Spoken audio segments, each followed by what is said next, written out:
The Fed has saved the day. QE3 was a success. It allowed the economy to boom and everyone is just fine. Unemployment is down, the market is up, and everyone is celebrating. Of course, this is what the mainstream media is projecting. But you came here for the truth, so let me unveil that for you. QE3 is now over, but we have to get ready for QE4. This is directly from the Federal Reserve website statement regarding the purchases of Treasury securities and agency mortgage-backed securities. On October 29, 2014, the Federal Open Market Committee, FOMC, directed the Open Market Trading Desk at the Federal Reserve Bank of New York to conclude the current asset purchase program by the end of October. They said right there with all that jargon, QE3 is done. And that, of course, is on the surface level. They will always continue to print money behind the scenes. But let's just go with what they say. Let's read this fairy tale. Let's open the book up and we'll read from their book. We'll read from their pages and flip through and try to see what we can figure out. That's what I like to do, to analyze and dissect what they're saying. We know what's happening behind the scenes. They're never going to tell us about the $16 trillion bailout. They're never going to admit to it. They're never going to tell us who is getting this money, which banks, and we need to just realize that this is all a fraud. But let's go in just with what they're saying. QE3 is now over. Now, the time in between QE3 and QE4, that is the question. They will also mention in here that they need to accommodate, and that means interest rates being kept at near 0%. This is very important, and the quantitative easing is something that they can do behind the scenes, but the money printing is something that they can do behind the scenes, but the interest rates have to remain more public. So let's get on with this here. Right out of the Federal Reserve's website once again, they said this. It's actually quite funny, actually. I think this must be some sort of comedy writing.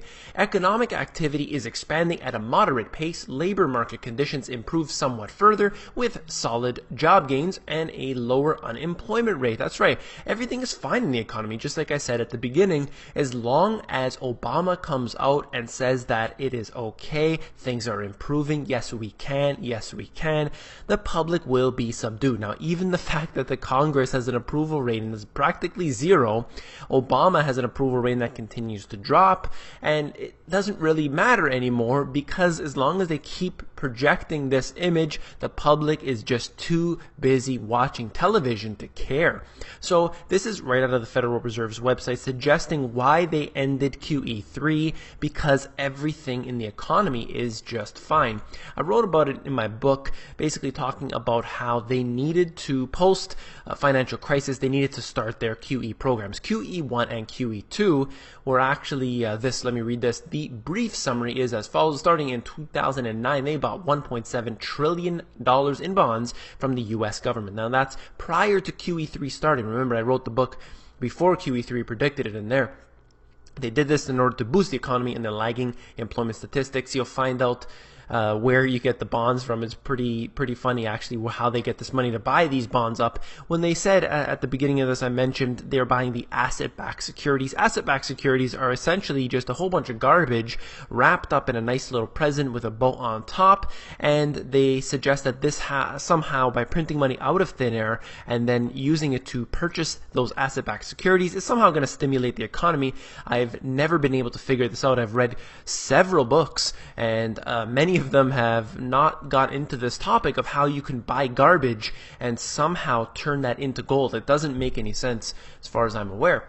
This is out of CNBC. Wall Street is already thinking about a QE4. Now, we all knew that before. We know that there's going to be a QE4 and a QE5 and a QE6.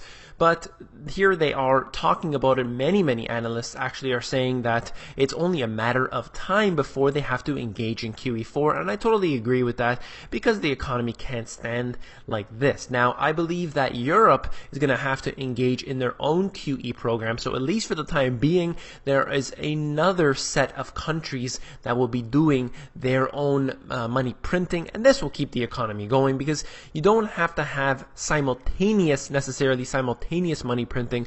They can just alternate between the two, and it will allow the markets to sort of fluctuate, the currencies to fluctuate. This is what happens historically, even just over the past few years. So if I go on out of the Wall Street Journal, number of the week, total world debt load at 313% of GDP, something that could, of course, never be paid back. You cannot pay over 100%. It's just such a fraud. It's so fake. And right here at the bold portion in the bottom, $223 trillion. That's the total indebtedness of the world, including all parts of the public and private sectors. Once again, cannot be paid back. When they make you think that they can pay it back, they are lying to you right in your face. It is way beyond any government can afford right now. And are they including unfunded liabilities? Are they including all the off-balance sheet things? I assure you they're not. So you could read the article for yourself. But I just wanted to connect that with this. Total world debt is about to go through 100 trillion. This is USD credit to non-financial firms, households, and governments. Whichever numbers you want to use, whichever statistics you want to use, we're talking about numbers that are so astronomical for the time being, they can't be paid back. So how exactly is this going to work? How are they going to go into more and more debt? Will this system be able to continue like this? Are they able to go into a QE4, 5, and 6? Without completely eradicating the dollars? And the fact remains is that they're going for these policies, and I'm not willing to risk my money. I'm not willing to risk my savings, my wealth. I need that money to be passed down to future generations. I need to keep a solid foundation now because their policies are insane. So whether or not this currency does collapse in the near future, we know that they're heading in that direction. I believe they will. But why take the risk? That's what I try to promote here. Individuals need to realize this. They need to really understand this. If we're going in that direction, we're heading off the cliff. Why wait until we're already off the cliff before you decide to jump out of the car? Jump out now while you still have a chance. That means putting your money into real assets, real things, and getting out of this banking system. It's already burning down. The house is burning down. Why do you need to wait for the fire trucks to come and rescue you? Just run out the front door while you still have a chance. This is Lacey Hunt, and he's quoting the Austrian economist saying, "Debt is an increase in the current spending in lieu of a decline of future spending." And what I have to say about this is a lot of the Keynesian economics actually, these economists, what they say is that, look, we're going to spend money now. This is Nouriel Roubini. I read his book, and he basically says, look, we have a big problem. There's way too much debt, and we know the solution. It's to print money now and then fix everything later.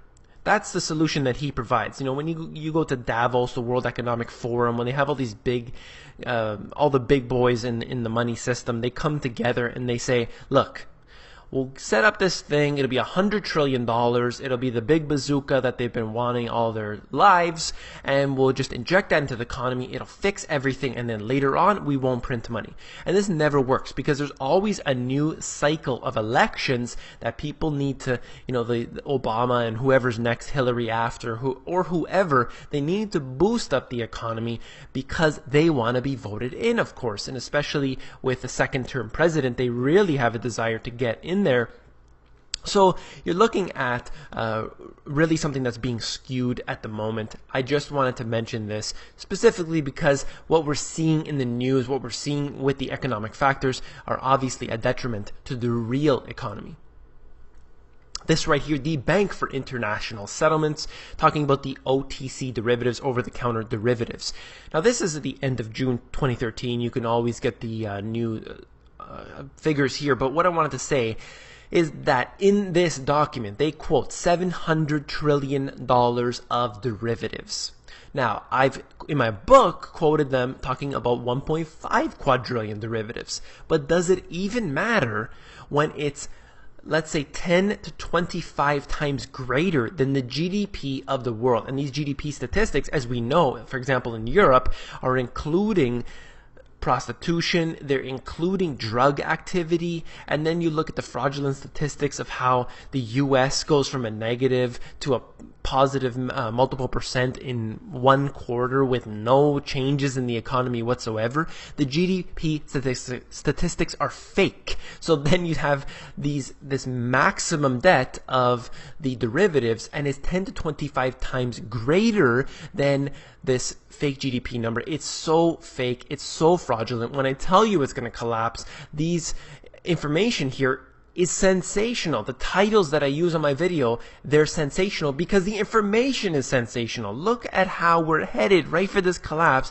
and I have to come out here and scream at everybody's face to hope that they will listen, and I hope that you do. I know that you do because you're always commenting, you're always agreeing for the most part, and I appreciate that. I just wanted to say, I appreciate all the time any constructive criticism, comments, all the kind words that you're giving me. I get emails all the time coming through thanking me, telling me that they bought my book. They're asking for the consultations as well. This is excellent. I really appreciate all of this because the fact remains is that we have a very desperate future ahead. Things are going bad right now. As I said, the building is burning down, but we have the chance to run out. Now is the time. Get your education going. Create your own videos. Talk to your friends and family. Make the preparations. If you have a little bit of funds, buy the storable food.